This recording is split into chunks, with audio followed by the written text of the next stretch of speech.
जय माँ भगवती। दोस्तों, पूजा तो हर व्यक्ति लगभग करता ही है। 100 में से लगभग 99% लोग पूजा करते हैं।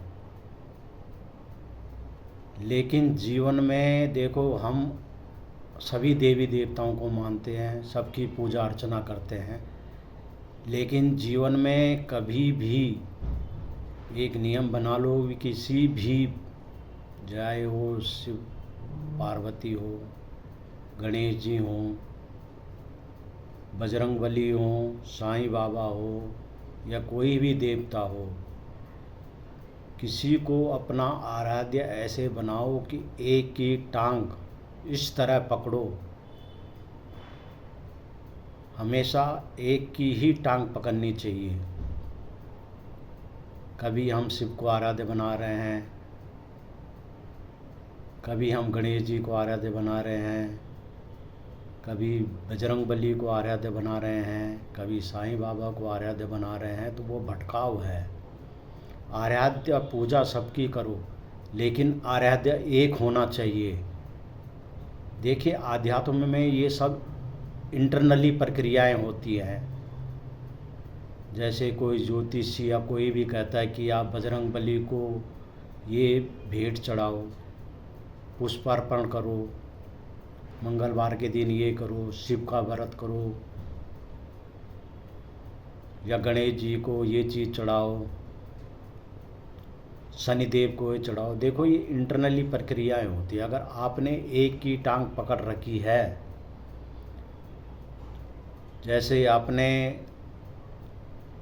बजरंगबली की टांग पकड़ रखी है और काम भोलेनाथ ने करना है, भोलेनाथ का काम है, कोई ऐसा काम है जो भोलेनाथ के द्वारा होना निश्चित है, लेकिन वो काम जो आपका आराध्य है, जिसकी टांग आपने पकड़ रखी है, आपका प्रति आपका भाव वो इंटरनली प्रक्रिया कर है, वही बजरंगबली आपको जो शिव के द्वारा कार्य सिद्ध होना है वो स्वयं खुद कराएंगे। देखिए, जब हम किसी के प्रति समर्पण भाव से पूजा अर्चना करते हैं, उनके चरणों में समर्पित होते हैं तन मन से, अपनी आत्मा से, तो उनका भी दायित्व बनता है। तो आध्यात्म यही है कि टांग पकड़ो एक की।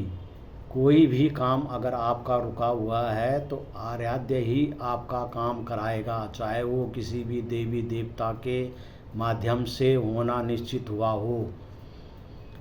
देखियो, ये आध्यात्म में सबकी अलग अलग इंटरनल प्रक्रियाएं होती हैं, एक दूसरे से लिंक होता है ये। तो वो लिंक इसी प्रकार होता है कि आराध्य के द्वारा ही इंटरनली वो कार्य होता है।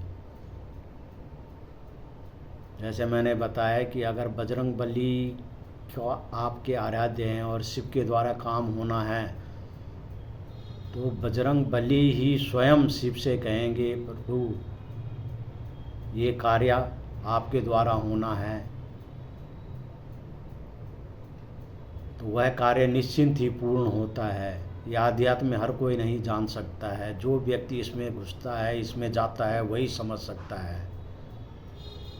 तो जीवन में कभी भी एक चीज़ का ध्यान रखना कि टांग हमेशा एक की पढ़ो। पूजा अर्चना सभी देवी देवताओं की करो, लेकिन आराध्य एक को बनाओ, टांग एक की पकड़ो, और जो भी आपका काम होगा आपका आराध्य कराएगा वो काम। ये सत्य है। हालांकि कोई इससे नकार भी सकता है, लेकिन ये प्रमाणित है, ये प्रमाण हमने देखे हैं। अगर आपका आराध्य एक है तो उसका दायित्व बनता है कि वो काम आपके सिद्ध हो।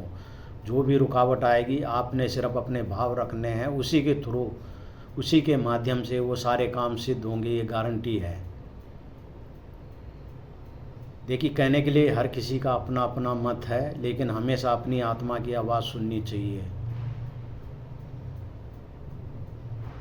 एक गलत लफ्ज़ में यह भी बात है कि बाप बनाओ तो एक बनाओ, बस वही बात है ये।